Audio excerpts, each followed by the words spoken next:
Network Entertainment. Of course, yung self ko talaga yung prepare ko eh. Dapat kaya ko to kasi 700 plus kilometers ba yun? So, I prepared myself. Dapat enough sleep kasi. Dapat hindi ka tired. And, ayun. Tapos, kailangan prepare din ako kung saan ako pupunta. So, I took a little research about where I was going. So, ganito pala yun, Iloilo. Tapos, pupunta kami ng Aklan, ng Antique. So, this road is kind of rough. Tapos yun, ayun po, pinepare ko talaga kung saan ako pupunta.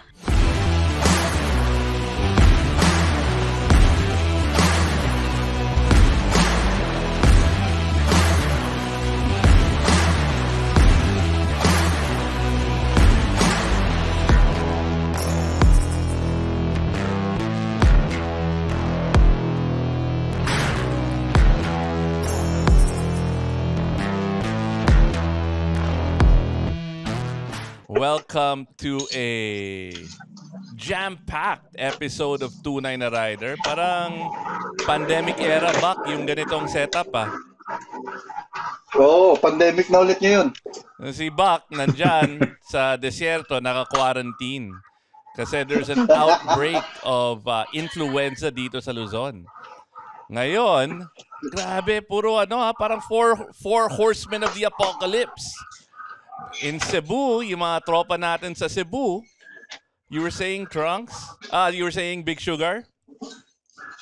Lumilindol. Grabe. And in other areas, baha, volcano. Yep. Pare, you only live once, you know. You know what that means. Mag-ride ka na lang, loop na lang, 'di ba?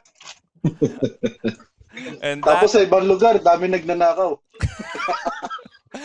And that is our episode this week on Tunay na Rider. We have our very, very good friends at Q815 Loop PH. And they just did another loop na hindi kami nakakasama. Mukhang epic na naman to. Paganda ng paganda yung mga loop. Pangilan beses na sa Panay to? This is the first in Panay. First in Panay? Yep. Oh. Okay. So basically, all locations this year are all first of its kind. Okay, but before we go into the Panay Loop, marami tayong bagong friends back. Including yung naglakad sa likod, yung nakaputing t-shirt. Pakilala mo naman, Big Sugar, or should I say, Zero Sugar. Zero Sugar D in the house. Well, let's keep it on the big sugar. Medyo big sugar. Slightly big sugar. Medyo big sugar. Well, of course, allow me to introduce our family who's joining us tonight. These guys are the first timers too. Although one of them, we've been inviting him for a while to join us on the podcast and even live sa Tunay na Rider. But he's always umaatras eh. Oo. Diba? So first on the list, I'd like to introduce our newest partners and newest endorsers for Q815 and Loop PH. I have here with me, of course, no other than the ever pretty Yana Pineda. She is from Cebu. Yana, why don't you go ahead and introduce yourself and give us a quick background? Okay po. Hello po. Ako po si Yana Pineda and 19 years old rider dito sa Cebu City. And of course, I am still a student. And ayun, riding is really my hobby din. Thank you so much, Yana. And of course, next on the list is no other than the gorgeous Madam Ventures. Hello po, good evening po. Yes po, Madam Ventures. So I've been riding na since start ako 2022.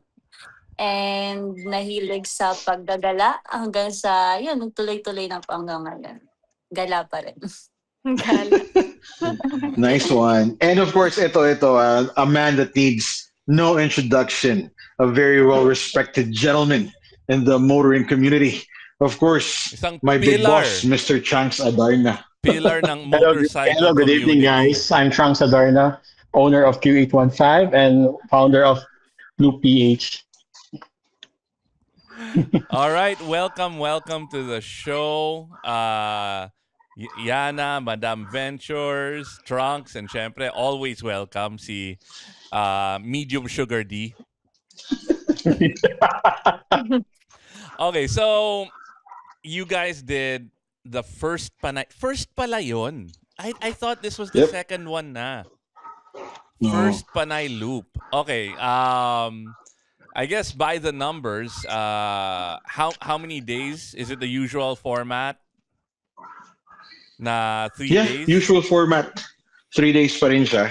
We did our opening October 3. We did our day one ride on October 4 from Iloilo City up until Antique. And then the date, last day of the ride, we did saan it yung October takeoff? 5. Iloilo City. Iloilo yung takeoff. Okay. Yeah. Tapos Antique. we ended up in Antique. And then day 2, we did Calibo, going back to Iloilo. Siyempre, day 1 is the yung super chaotic and yung mga preparation, dumadating yung mga rider from all over the place. And also day 1 Yep. is when you si Trunks sa first time na nakita ko. Si Big Sugar, si Medium Low Sugar D. First time ko na meet yon, pinapagalitan kami. So syempre day 1 is when pinapagalitan yung mga rider ni Big Sugar. Oh, yung tamang gear. Dapat safety, pina-check lahat. Ano yung nangyayari sa day 1? Day 1, ganun pa rin. We are still doing our regular bike checks. The bike checks are very important for us to check the eligibility of a motorcycle that's being used by a participant. That's So one. may scrutiny ring. What are you looking for sa bike check? Scrutiny. Kasi the other awesome thing why I love joining these loops is siguradong safe ka. Dahil Yeah, pinapagalitan I ng like to mali. differ. Kasi mga taga Manila di marunong sumunod sa rules eh. Totoo yun. Hindi naman. At titigas Hindi ng naman. ulo eh. Hindi. Alam mo, Para pumunta si akong Iba, Cebu. yan. Yung isa yan. Pumunta akong Cebu para pagalitan ako ni Trunks. Si Big Sugar, si Big Sugar. No, that's me. Si Big Sugar pala, si Big Ako Sugar. yun, ako Tigas yun. ulo mga Tagalog. Oo. Hindi naman. Dapat Tagalog din grateful naman kayo ako, na but- nandun ako sa Cebu, di ba? Yes. It's very important. To answer that question, I'd like to defer it to Yana. Because Yana is actually championing our safety riding. Yun. So Yana, how was our preparations for Panay Loop? So how or do you riders, become a safe preparation. rider and a safe looper? Ano po, since safety rider advocate po ako, and meron po ako kasing content na pinost ko noon, yung blow baguettes. Well, ayun, we have to really take a look sa ating motorcycle din. Kasi it's not just mga safety gear, it's not just about wearing helmets, it's not just about traffic rules. We have to check our motorcycles din, no? You know, the blow baguettes, ayun yung tinatawag natin na, I think we all know this, Wait, sandali. nakalimutan ko tuloy. Let's ask Bak. Ano yung blow baguettes, Ano Bak? daw Alam yung mo yun? Alam mo ba yun, Bak? Sir Bak. Test. Ang tagal na nun ah. Ano yung blow baguettes, Bak? Parang battery lights, mga ganun yun eh. Oil, Yes po. Ayun water, yung, opo. air, parang ganun. Tapos tires, whatever. Ano yung G? Yes. B po. First na B, brakes. Yan, yung kailangan natin. Yun yung pinakauna natin Ayun pala i-check. yun. Kasi delikado kung wala din naman tayong brake, ano? Mm. Then next is L, yung lights. Tapos oil, water, batteries, air, then gas, E, engines, and ano na nga next? Tires. Tsaka of course, ang ating self. Kasi dapat, of course, yung self natin prepared din. Dapat self-conscious din tayo. Self-conscious. Dapat ano din tayo. Ay, conscious tayo matching sa ba ating... yung suot ko sa motor? Hindi. dapat dapat hindi tayo lasing, hindi tayo stressed, pag nag-ride, Ayun po. So, anyway, we've got some great partners for each one of those, di ba? So, Yes. Yes. syempre, ano yung partner natin sa O? Oil. Sa Oh. oil? Castrol. Castrol. Siyempre! Ano iba? Sa world number 1 tayo. Ah, Diba? and then aside from blow baguettes, making sure you and your bike are safe, yung gear, 'di ba? Ano ba Yes. yung umulan ba? Yeah. May part na umuulan. Drizzling. Obo. Pero onti lang naman. So did you guys Hindi have naman rain labog. gear or ano ba yung mga nagamit ba yung mga Swimming gear. Actually, may kwento po ako dyan. Kasi nakita ko na sobrang dilim na dun sa unahan namin. Tapos sabi Sinadge ko lang kay yun. Tiger Trunks. Sinadge lang Sabi ko yun. kay Tiger Trunks. Sabi ko kay Tiger Trunks Tiger, mag-raincoat na po ako Sabi niya, hindi!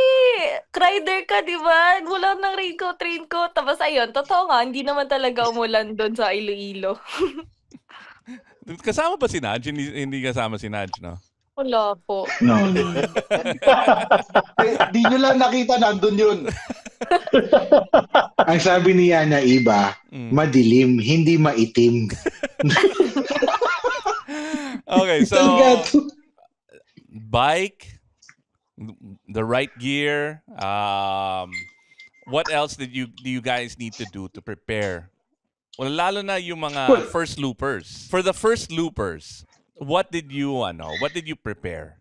How did you prepare? I think Yana can answer that question because it was her first time looping as well. But just to add before I give it to her, number one, of course, the ORCR of the motorcycles, a valid driver's license. Doon ako binagalitan dito. Normally what we Naninili Big ask. Sugar. Walaking Tiger Kasi Trunks wala kasi. Pag ko yung Tiger, pinapagalitan ako, nasa-stress ako sa HPG Yes.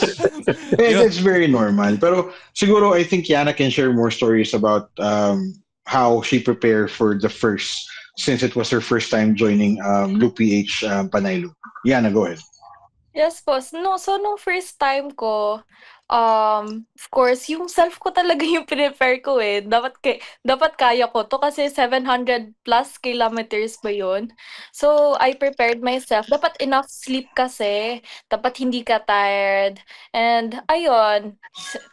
As what I've said kanina, yung mga gears, yung motor, ano pa ba? Yung self ko lang Tapos, kailangan prepare din ako kung saan ako pupunta. So, I took a little research about where I was going. So, ganito pala yon Iloilo. Tapos pupunta kami ng Aklan, ng Antique. So, this road is kind of rough. Tapos ayun po, pinepare ko talaga kung saan ako pupunta. And of course, yung sustayan, yung kung paano papunta doon. Kasi first time hindi ko alam kung where would I, like, saan ako magta-travel. Like, kailangan ko pa pala pumunta ng Toledo. Nagulat ako na, magto-Toledo pa kami, mag-Bacolod, then Dumangas, then Iloilo. I thought, ayun na yung loop Sobrang layo na nang napuntahan ko nun. And yeah, it was really fun talaga. Ayan po. Okay, so going back, what else did you guys do to make this one of the safest loops ever? Of course, with ever since 2020, ever since we started 2021, we've always been pushing for safety riding. In 2024, we got into a partnership with Motor Clyde Training Center.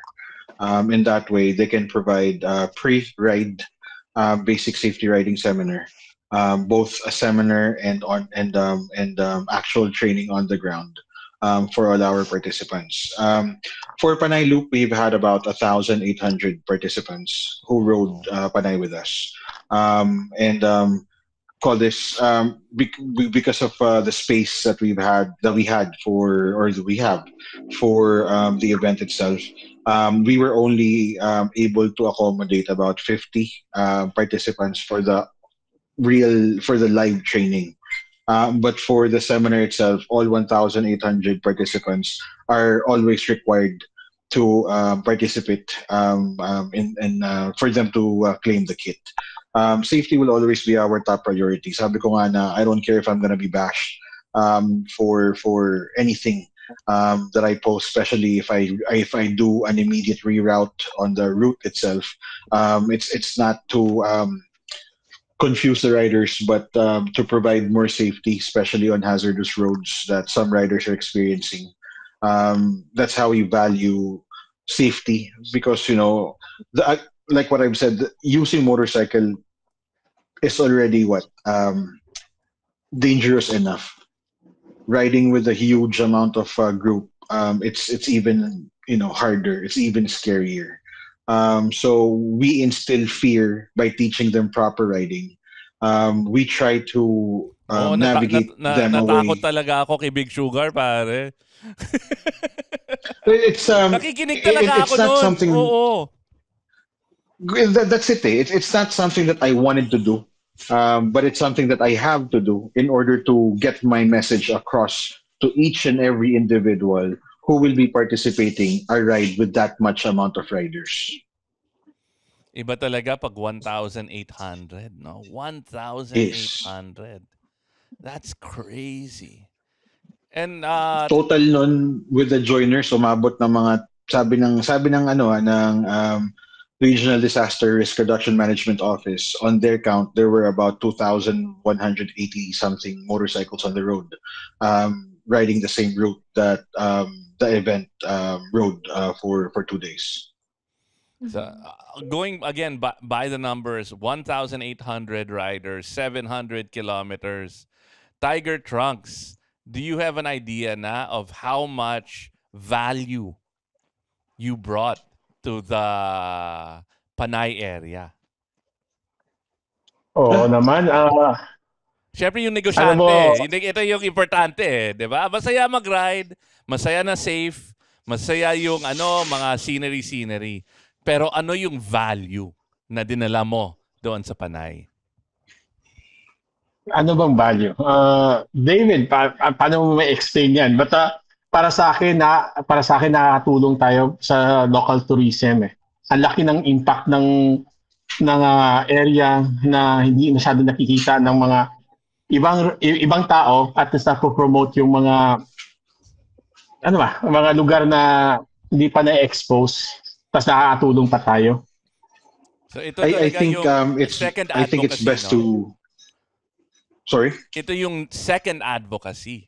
So you've got safety, and the second is tourism. Bringing value, bringing Yes. tourists to communities na hindi nakakaranas na gano'n karaming turista. Correct. So I wanna give the question or that question to Eds or to Madam Venture because she's the one who's spearheading the tourism value and tourism receipt for our advocacy. So Madam Ventures or Eds, the question is, how do you what type of tourism receipt or what type of tourism value were we able to bring into Panay Island as a whole? Well, isa po na nakita ko is, of course, for the tourism value, we were able to promote po yung local tourism. So, since in-encourage nga po natin yung mga riders to really explore the beauty of Panay and talagang iniwasan natin yung mga idea na kapag loop ganyan, encourage natin sila to immerse or really experience the whole island. So from the cuisine, from the accommodation, the tourist spots itself, approximately around 30,500,000 yung income na generated from that event itself po ng 30 million? Yes. Ano yan? Insertion? The way how we compute it is baka si Boss Trunks lang yung gumastos para sa lahat. No. Baka si Trunks 29 million. 29 million si No, Trunks. no. 1 million yung There's what we call can you explain there's what we call a tourism receipt. A tourism receipt is basically a revenue generated from from the tourism impact of the entire event. A tourism receipt can be through accommodations, the food, the pasalubong. It can also be transportation, gas money, and other services that our participants had to spend on. That being said, with us asking our participants how much are they budget or how much was their budget for the entire loop.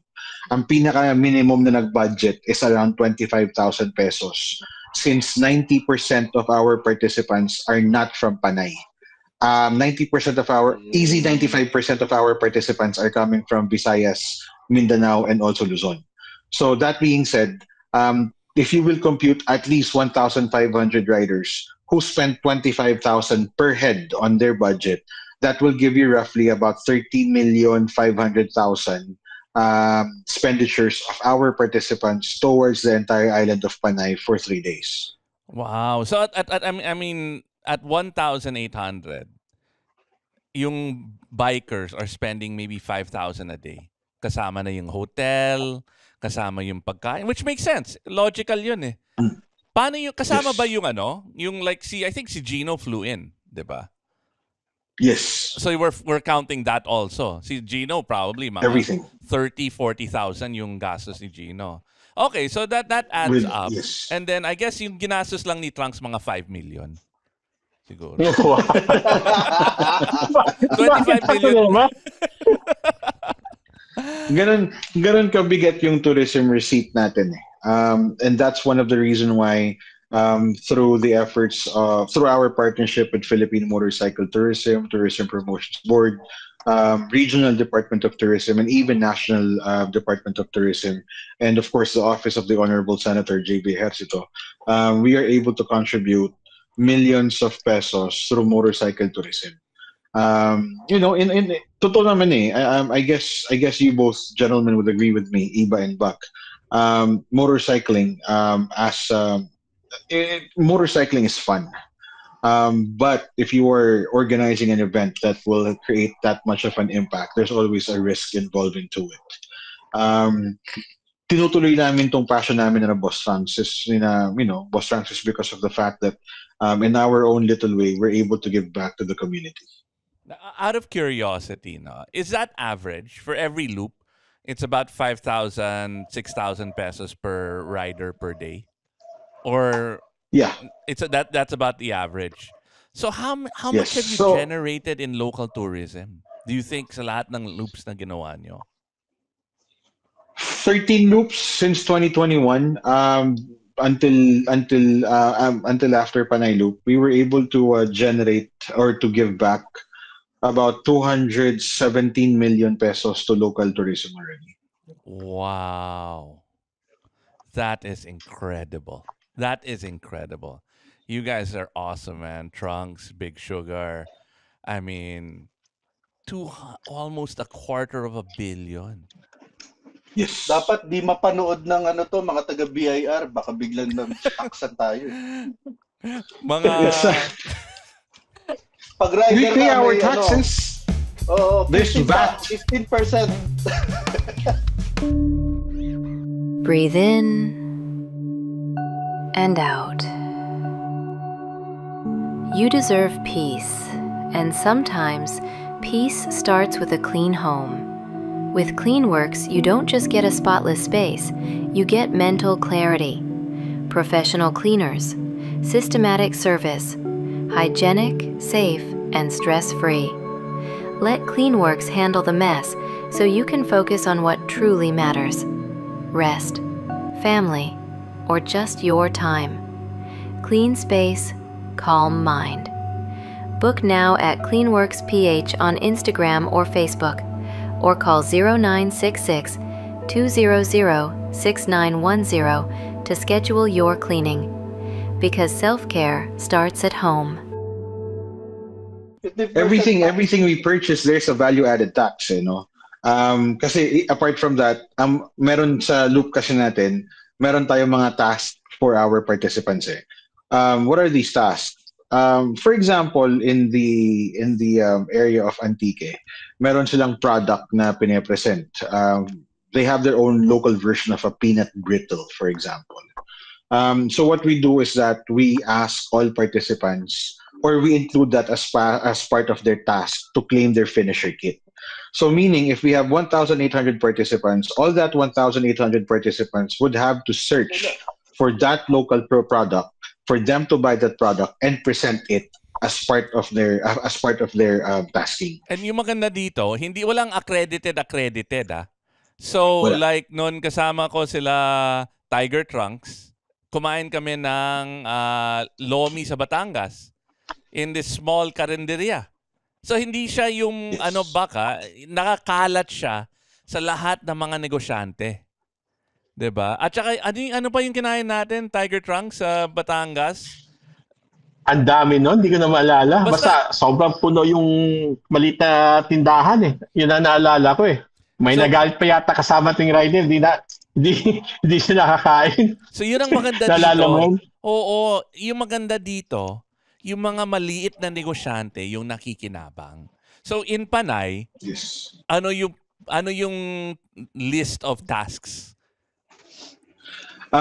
For Panay Loop, number one, they have to buy the peanut brittle in Antique. They also need to swim sa Malumpati River, river.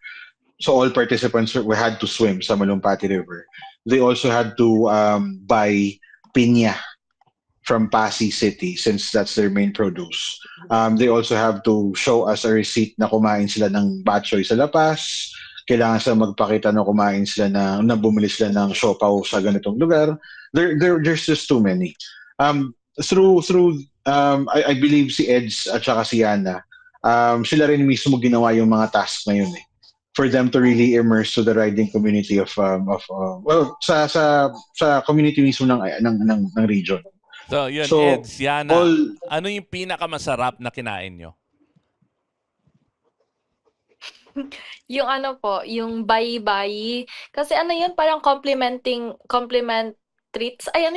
Basta food siya doon sa church. Miagao Church ba ata yun, siguro.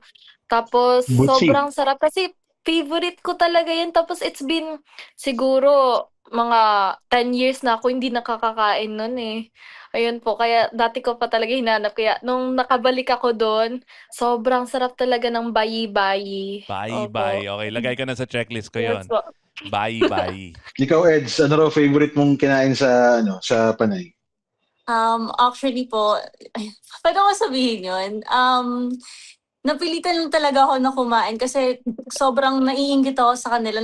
Takam na takam sila kumain. Pero during the loop po kasi, Ba't on hindi mo diet pwede ako nun. sabihin? So, kahit anong kainin ko, parang hindi tinatanggap ng katawan ko. Pero dahil inggit na inggit ako, pagdating dun sa Capiz, yung puto talagang kinagat ko na, kinain ko na siya. Tapos after nun, inom ng tubig, tapos sayaw-sayaw na kami doon nila Yana and Batman. So sobrang saya lang kasi alam mo yun, you get to experience yung kahit na simpleng bagay na ma-offer nung town sa'yo or sa mga riders. Tapos you get to experience pa yung warm welcome nila. So ayun.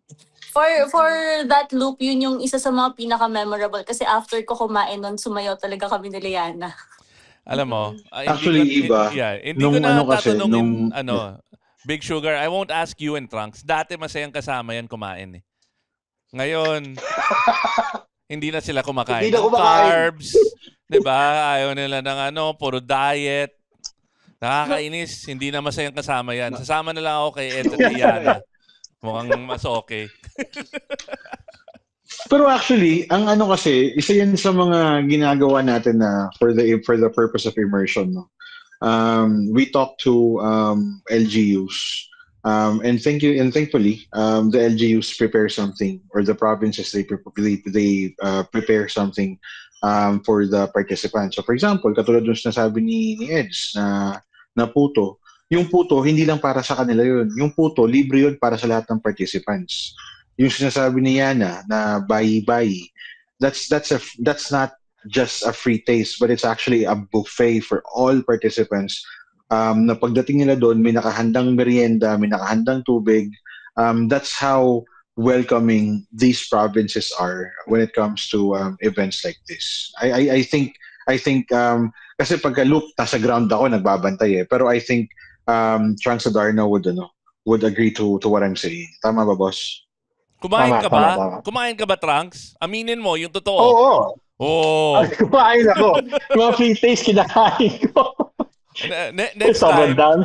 usually sa loop sasama ako kay Trunks eh. Pero next time, hindi na. Ayaw ko. Baka Bakit? salad lang kakainin mo.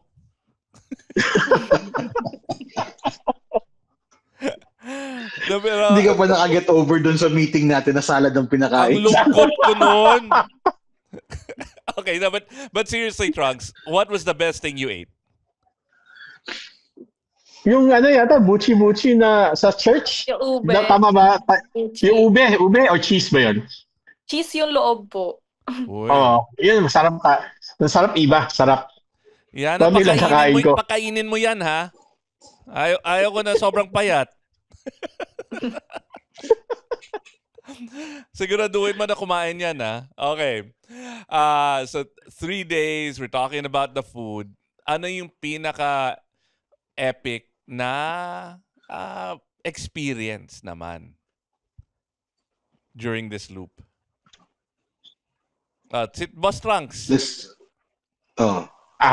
I think yung mga first-timer mo tanungin iba kasi sila yung amazed sa lugar eh. Ako naman, naglilip lang naman ako. Nun kasama ka na sa scouting trip eh. Alam na nakita mo na eh, 'di ba? Oh, sige. Eds naman. Eds, ano rin pinaka-memorable na experience destination para sa'yo? View, Pinaka-memorable, lahat naman siguro, pero yung sa Pasig, yung last na destination bago umuwi or bumalik po ng Iloilo. Siguro kaya naging isa sa ko siya is yung init ng pagtanggap ng mga taga-munisipyo ng Pasig. Kasi City of Pasig. Nung city ng Pasig. Kasi sobrang nag-effort po talaga sila. Though lahat naman po nag-effort, pero pinaka na-appreciate ko po kasi talagang naka-costume pa sila, and then kasi na yun last checkpoint na, so meaning from morning or afternoon sila hanggang gabi talaga na welcoming or nagwa-welcome dun sa mga participants, since hanggang pinaka-last na participant aantay nila for that event eh. So ayun po, tapos isa na rin is yung Malumpati wellness resort, kasi isa din siya sa mga last checkpoint during the day 1, and pumasok talaga ako dun sa resort. Nakita ko mismo na sobrang nag-enjoy yung mga participants na nagsuswimming, tumatalon sila dun sa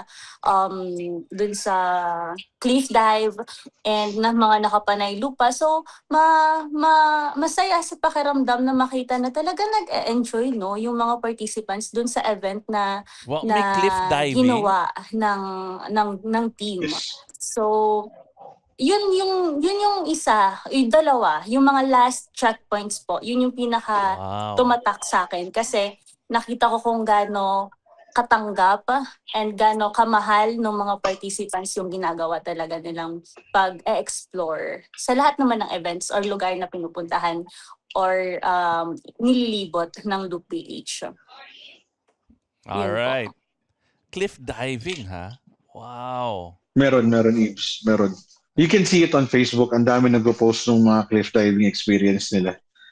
Na-cliff diving ka ba, Eds? Eds, na-cliff diving ka ba?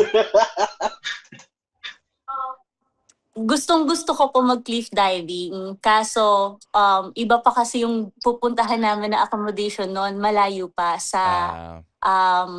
sana yun? Sa Kalibo pa. At Kalibo pa po, opo. Tapos, alam niyo naman, si Boss Trunks gusto niya talagang, malayo pa kami sa siguro mga 1 hour away pa kami sa mismong capital or sa mismong sentro ng Kalibo. So, gustuhin ko mag-swimming doon. Hindi rin talaga pwede. So, babalikan ko na lang siya.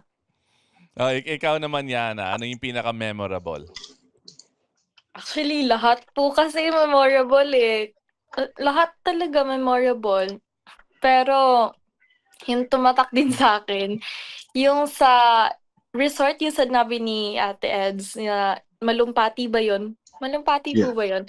Yes po, Yeah. yung river. Tapos, ano kasi doon, nagulat ako pagdating namin, may parang, yung parkingan nila Tiger Trunk, gusto nila bumaba doon sa parang rough road. Buti na nga, mali yung dinaanan nila. Mali yung dinaanan nila. So, hindi pa ako nakapasok doon sa rough road.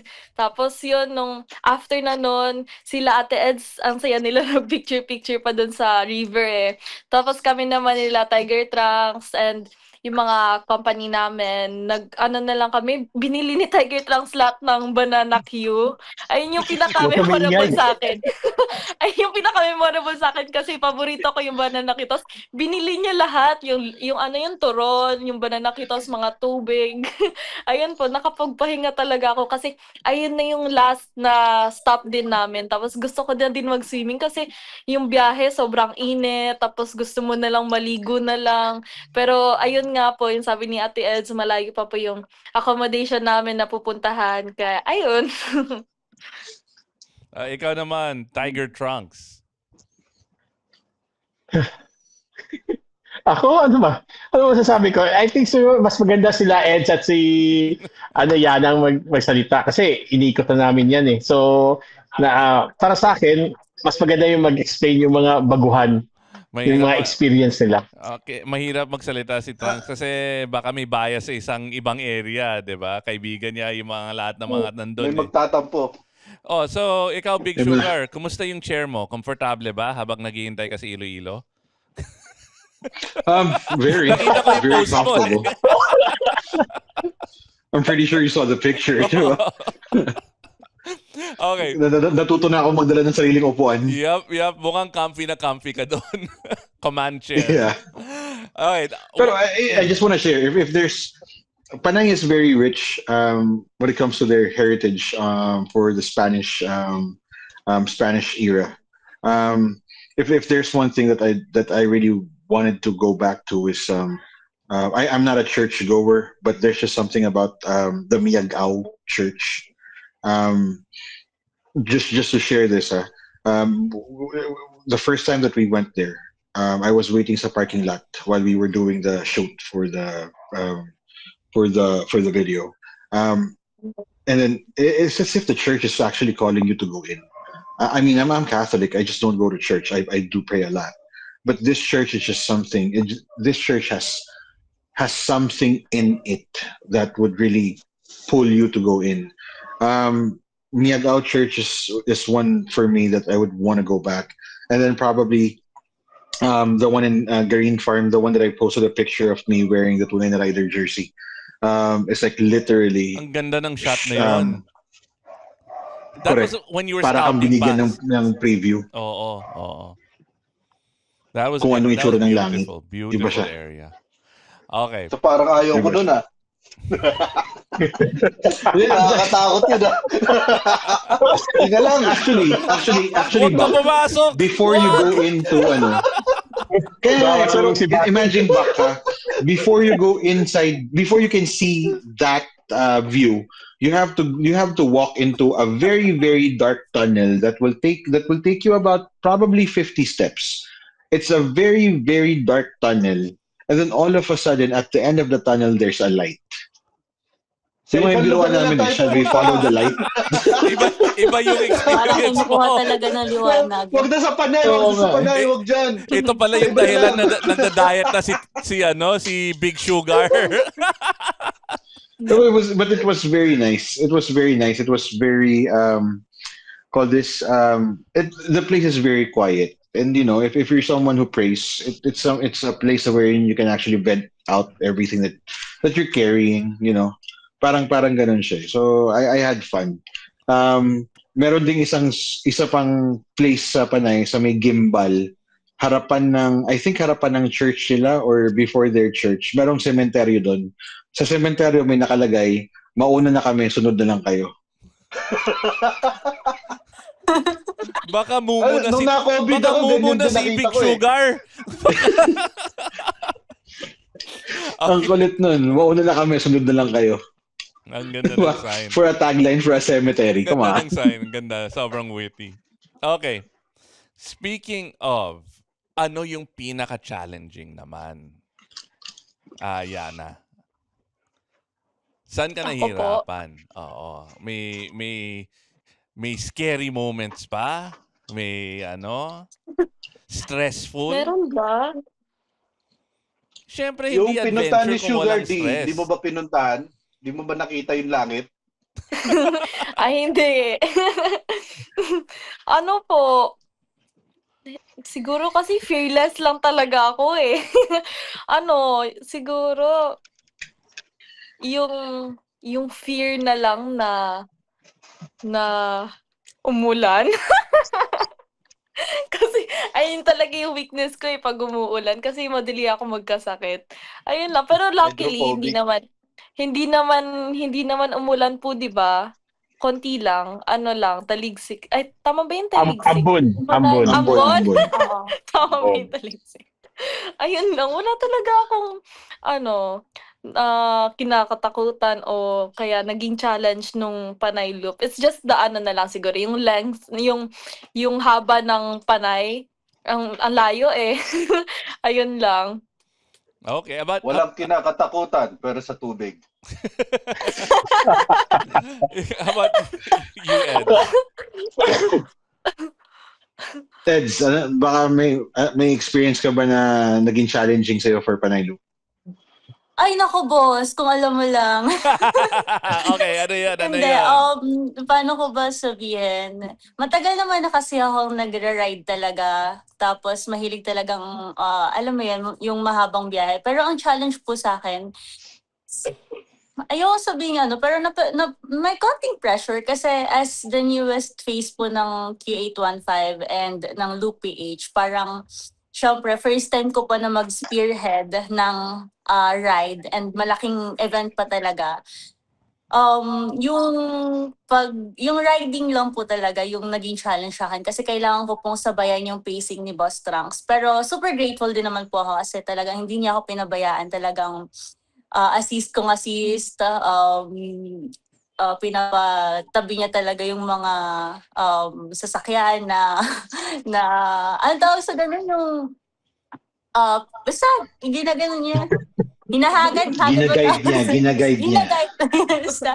So, sa akin po, yun talaga, magiging totoo na lang din ako na yun talaga yung naging challenge sa akin. Kasi, nasanay po ako na sariling pacing ko talaga yung pagra-ride ko, sarili lang, chill ride lang, ganyan. Pero ibang usapan na kapag syempre mag-i-experience ka ng isang riding event. So, ayun po, yung naging challenge lang sa akin. Oh. Ang challenge na kasi Iba is that she was spearheading a group of riders, a group of 35. Nakaka-pressure talaga Behind yun. her. Ako, ayaw ko Yes. sa harap. Gusto ko sa likod palagi. Para walang pressure, di ba? Ako rin naman. Pero if kasi lumalabas, syempre, I have Eds, I have Yana, who are the new faces for both brands, Q815 and Loop PH. There's always a pressure for the two of them. Yana is a tiger. Eds is a Philippine looper. Both of them has very, very long, extensive experience in riding. However, whenever you pull a group of 35, but that's a different story. Iba yung responsibility rin. So I feel you. I feel you, Eds. Bak, yung tanong na natin. May gusto ako itanong, yung next na loop na magkakaroon? Na dapat kailangan. That's a good question. After the event, we've actually announced. No. After the event, we've already announced it that we were supposed to. I'm using the word supposed to. We were planning for Cebu Loop to do another round of Cebu, just to give heritage to where we started.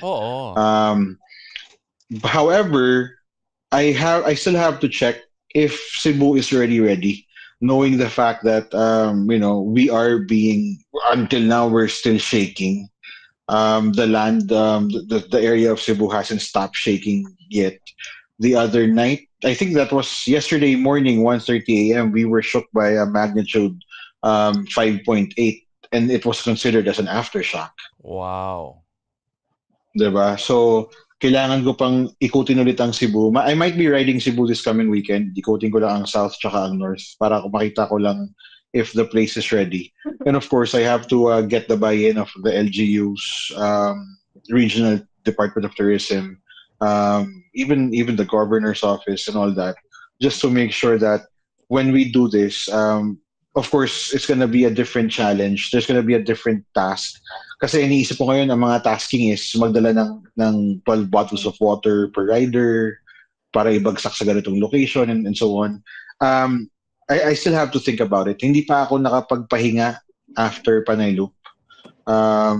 So I'm hoping that by this weekend I could ride tour and explore Cebu once again, just to figure out if we can pull it for December, or if we may need to push it for first quarter of next year. However, as promised, for December we will still have a culminating activity here in Cebu, because we are still giving away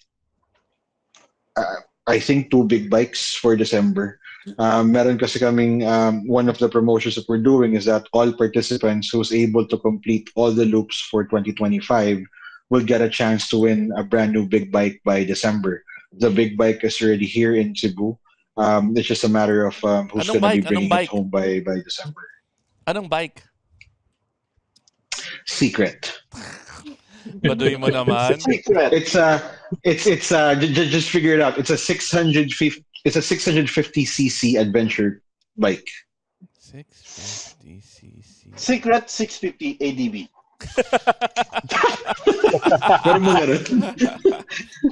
Okay. So, ngayon na back yung ano. Pero actually, if you guys, I would love to do like a Tabang Cebu loop, no?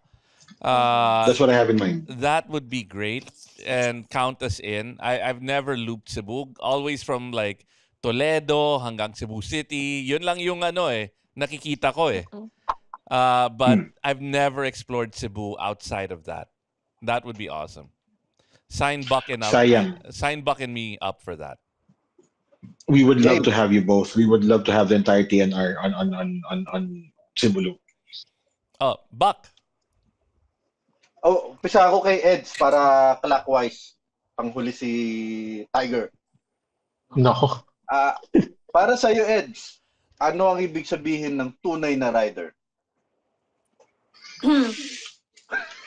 Tunay na rider, well, for me, kapag tunay na rider ka, of course, kailangan you know how to respect the other riders as well. And alam mo paano makisama, alam mo kung paano tumulong sa ibang riders din na nangangailangan ng tulong. For example, if makakita ka ng rider na nasiraan, yan, kapwa rider na nasiraan, syempre tutulungan mo yan. And of course, aside from that po, as a rider, ako kasi as a motorcycle enthusiast, no, ever since talaga na nag-ride ako, talagang ine-enjoy ko na nasanay na lang siguro ako na I always make sure na na-enjoy ko yung nature, yung kalikasan, ganyan. And siguro pag sinabi mong tunay na rider, hindi ka lang basta sasakay sa motor, kundi gagamitin mo rin yung motor bilang way on paano ka makakatulong sa ibang tao, sa kapwa rider, and of course, sa community din ng motorcycle industry. Yun po, for me, ang tunay na rider. Galing naman, parang nag-rehearse ka. Oo nga, parang pinadala na in advance yung tanong. Alin po? Ikaw, parang nag-practice ka parang may script Parang ka daw nag-practice. Parang masyado maganda yung sagot mo Actually, hindi ko nga alam. Sa totoo lang, wala po akong idea sa nagiging topic kasi hindi ko po marinig si host, si tunay na rider. So, nakikiano na lang ako kung anong naririnig ko na lang. Kaya kung napapansin nyo, inuulit po ni Boss David. So, ayun, hindi ko talaga marinig. So, wala akong idea. Si Yana naman, mukhang napapainom na ng tubig Hindi kasi gutom na Hindi. Ano po, tunay na rider, Para sa akin yung concern pa din sa mga tao na nasa paligid niya. Kasi ano po kapag ikaw, if safety talaga yung iniisip mo, it means na hindi lang dapat yung sarili mo ang safe. Dapat yung mga tao na nasa paligid mo, yung kapwa riders mo, hindi ka anong tawag dito? Hindi ka paano ba yung Tagalog ng makakadamay ng ibang tao. Tapos syempre, it's not just about the riding community with you. It's also about the pedestrians, yung mga tao na nasa paligid mo, yung mga tao sa community talaga, sa pinupuntahan mo. Dapat kung safety yung pinag-uusapan natin, of course,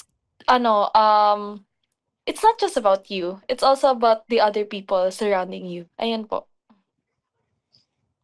Oh. Yun, ano talaga tinitrain ni Big Sugar yung mga yan Binibigyan na Hindi skill.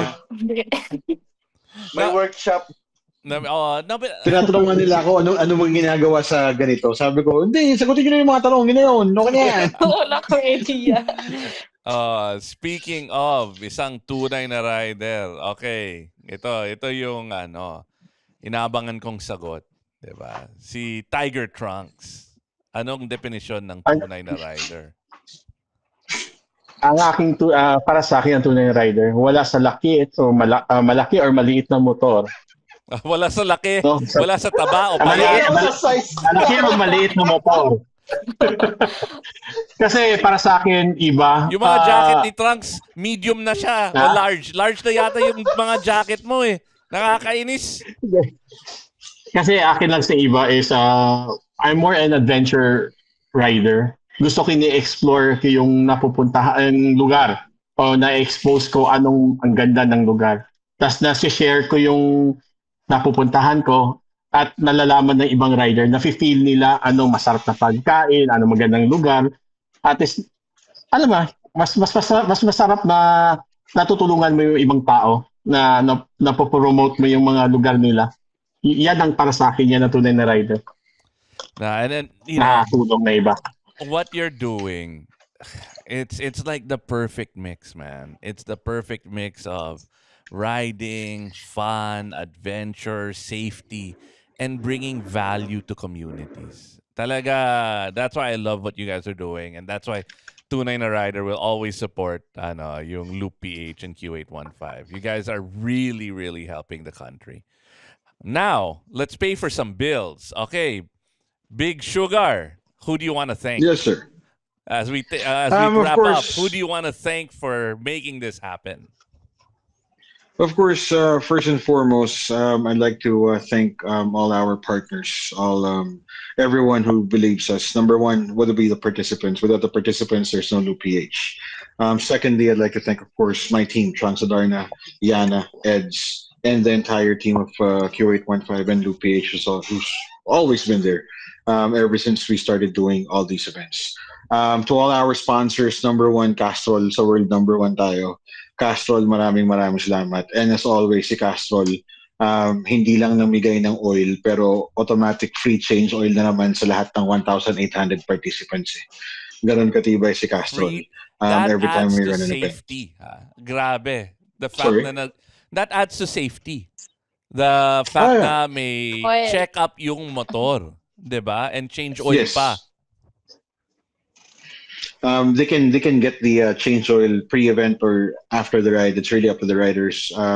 Castrol has been working with us closely since 2022, and we have no plans of changing since they've been a solid partner for Loop PH. Of course, for our tire partners, I'd like to thank CSC Tires, Maxxis Tires for the support. Geely Helmets Philippines has called this. With everything that they've done to us sa mga giveaways na pinamimigay namin sa event.